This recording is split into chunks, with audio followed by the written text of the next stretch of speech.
Hi students, जो 2024 में board exam देने वाले हैं उनके लिए कुछ ऑफिशियल अपडेट आया है, उसको समझते हैं। सबसे पहले 10वीं की बात करते हैं और फिर इंटर की भी बात करेंगे। 10वीं में आपको ध्यान रखना है कि dummy admit card. Dummy admit card क्या होता है? ये फाइनल एडमिट कार्ड नहीं है, डमी है ना। आप इसको नकली भी बोल सकते हैं। जो एडमिट कार्ड आया है उस एडमिट कार्ड में आपको एक अवसर दिया जा रहा है कि आपने कुछ गलत नाम लिख दिया होगा, हो सकता है आपका डेट ऑफ बर्थ गलत हो गया होगा, कुछ पिताजी माताजी का नाम गलत हो गया होगा, उसको सुधारने का मौका आया है। अब आप कहेगा इससे क्या होगा? देखिए, जो नाम है ना, अगर गवर्नमेंट का नियम है ऐसे कि अगर आप कुछ भी काम कर रहे हैं और सपोज मेरा ही नाम ले लेते हैं, ANUP अनूप नाम है, और यहां अगर AN और U के स्थान पे गलती से अगर मान लीजिए डबल N हो जाए और P हो जाए, तो ये दोनों व्यक्तियों को नहीं माना जाएगा। जैसे किसी में क्या होता है,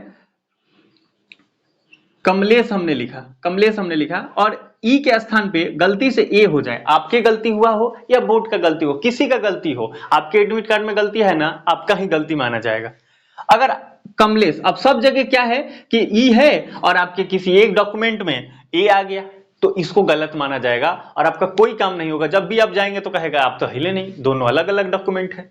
तो इसलिए आपको क्या करना है, नाम को सुधार लेना है, नाम सुधारना है, डेट ऑफ बर्थ सुधारना है। सबसे अच्छा तो डेट ऑफ बर्थ आप काउंट कर लीजिए अपना, क्योंकि बहुत सारे ऐसे लोग क्या है ना, 10वीं का एग्जाम देते हैं, फिर कुछ दिन बाद उनका जॉब नहीं लगता, फिर 10वीं का एग्जाम देते हैं, तो एज का डिफरेंस आ जाता है, उनको एज का प्रॉब्लम होने लगता है। आप क्या करिए, 14 साल 6 महीना, आप ध्यान दीजिए, 14 साल 6 महीना, 14 साल जो 6 मंथ है उसको आप क्राइटेरिया मान के चलिए और जोड़ के देखिए कि कितना दिन में आपका 14 साल 6 महीना हो रहा है एग्जाम देने के बाद। मतलब एग्जाम 14 साल पे दिया जाता है, उससे कम में आपको एग्जाम नहीं दिया जाता है, इट इज अ रूल। तो 14 साल 6 महीने आप बना लीजिए, 14 साल 4 महीना बना लीजिए। हालांकि स्कूल वाले थोड़ा ऑब्जेक्शन करेंगे, 14 साल 6 महीने रहेगा, बहुत बढ़िया रहेगा, परफेक्ट है ना। तो dummy admit card senior secondary dot Bihar board online .com पे आप खुद से भी इसको खोलेंगे तो आपका जो रजिस्ट्रेशन नंबर है उसको डालना है और डेट ऑफ बर्थ आपने जो मेंशन किया है उसको डालना है, वो लॉग इन हो जाएगा। उसमें आप खुद से सुधार करिएगा और उसको फोटोकॉपी एक लेके के जाके आपको स्कूल में जमा कर देना है। फिर वो लोग करेंगे और ऑफिशियली वो लोग करेंगे और एक नया एडमिट कार्ड आपका बन के आ जाएगा। तो डमी एडमिट कार्ड में नाम सुधार लेना है। कब तक डेट है? 14 नंबर तक है। ये बहुत जरूरी है, बहुत जरूरी है। अगर आपको लगता है सब कुछ सही है तो भी आप एक बार लॉग इन करके चेक कर लीजिए, सब कुछ बढ़िया तो बढ़िया। दूसरा बात करते हैं सेंटअप एग्जाम। सेंटअप एग्जाम कब है? 23 नवंबर से लेकर 27 नवंबर तक 2 शिफ्ट में एग्जाम होगा, है ना। आपका अगर 7 पेपर है तो 3 दिन में कंप्लीट, 3 दिन 4 दिन लग जाएगा ना, है ना, तो 4 दिन में कंप्लीट हो जाएगा। तो 7 पेपर तो किसी का नहीं रहता, 6 पेपर रहता है ना, तो 6 पेपर रहेगा तो कितना दिन लगेगा? 3 दिन मात्र लगने वाले हैं, है ना। तो 2 शिफ्ट में एग्जाम होगा। टाइमिंग उसका क्या है, आप यहाँ लिस्ट देख पा रहे होंगे, किस दिन कौन सा एग्जाम होने वाला। सब जगह पूरे बिहार भर में सेम फॉलो किया जाएगा टाइमिंग और सब्जेक्ट। तो सेंटअप एग्जाम जो होने वाला है ये बहुत इंपॉर्टेंट। आप कहिएगा कि सेंटअप एग्जाम में हम नहीं जाएं तो क्या होगा? नहीं जाइएगा तो कुछ नहीं होगा, आपका आत्महत्या आपको कोई फांसी की सजा नहीं हो जाएगी, लेकिन आपके लिए जरूरी है। आप कहिए, देखिए ऑफिशियली मैं ऐसा बोल रहा हूं, नहीं बोलना चाहिए, क्योंकि गवर्नमेंट ऑफ बिहार का यही नियम है या किसी भी स्टेट का यही नियम है कि सेंटअप एग्जाम में हर हाल में जाना होता है। क्योंकि अगर कभी भी एक बार चेक हो गया, अगर आप सेंटअप एग्जाम में बैठे नहीं है तो आप पास भी हो जाएंगे ना, फिर भी आपको कैंसिल मान लिया जाएगा, कैंसिल कर दिया जाता है। इसलिए जरूरी है कि आप सेंटअप एग्जाम में बैठे। अब वो जो साइन किया जाता है जब आप एग्जाम देते हैं तो लेकर आते हैं, जो परीक्षा लेने वाले लोग होते हैं, आपको साइन करना होता है, बहुत इंपॉर्टेंट है। साइन हर हाल में करना, भले पेपर दो या ना दो, पर साइन करना है।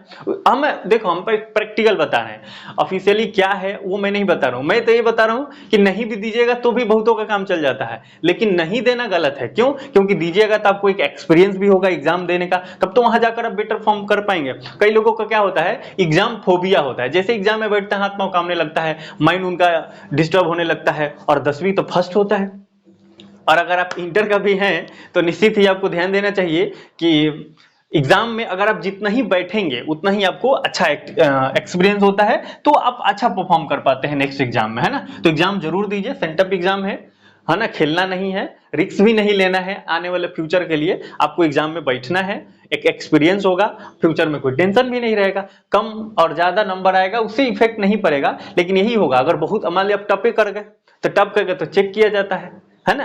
तो इसलिए जरूरी है। टप जो टपर्स होते हैं उनको तो जरूर देना चाहिए, क्योंकि टप करेंगे तो फिर चेक भी किया जाता है कहां से आया है, क्या हुआ है, सब चेक करेंगे। मिड वाला आप जान ही रहे हैं, बाद में पता चलेगा कि सेंटअप एग्जाम नहीं दिया था तो उसका कैंसिल हो जाएगा फिर, तो इसलिए प्रॉब्लम हो जाएगा, है ना। अगर आप बहुत तेज है तो एग्जाम तो जरूर दीजिएगा।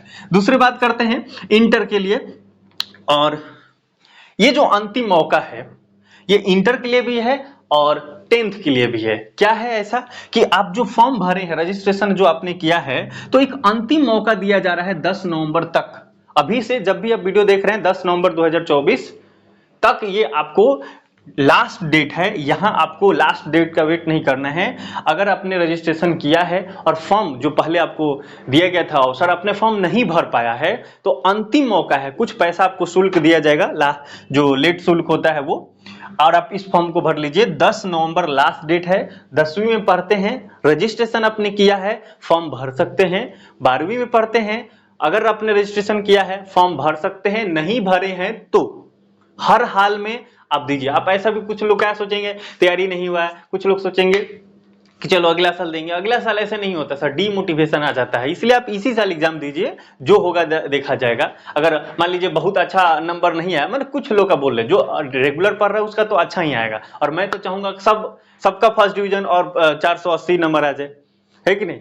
तो नहीं, कम से कम तो 400-450 आ जाए, अच्छी बात रहेगा। 400 प्लस हो जाए। आप कहेगा कम कर दे, अरे कम करते नहीं, देखो तुम्हारा कितना नंबर आएगा ये तुम पे ही डिपेंड करता। आप कहोगे ऐसे हम पे कैसे डिपेंड करता, हाँ भाई, आप एग्जाम हॉल में जो लिखोगे वही होगा। कुछ लोग कहेंगे कहीं जनरल मार्किंग हो जाएगा, तो अरे जनरल मार्किंग कुछ नहीं होता, तो सब हवाबाजी है। जिसका कम नंबर है तो वो कहने लगता है, समझ रहे हो ना। इसलिए बाद में बहाना नहीं, अच्छा से पढ़ो। अभी 2-3 महीने टाइम है ना, 3 महीने टाइम है ना।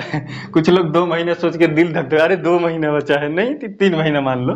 तो आप सबसे पहले आपका अगर फॉर्म नहीं भरे तो फॉर्म भरिए।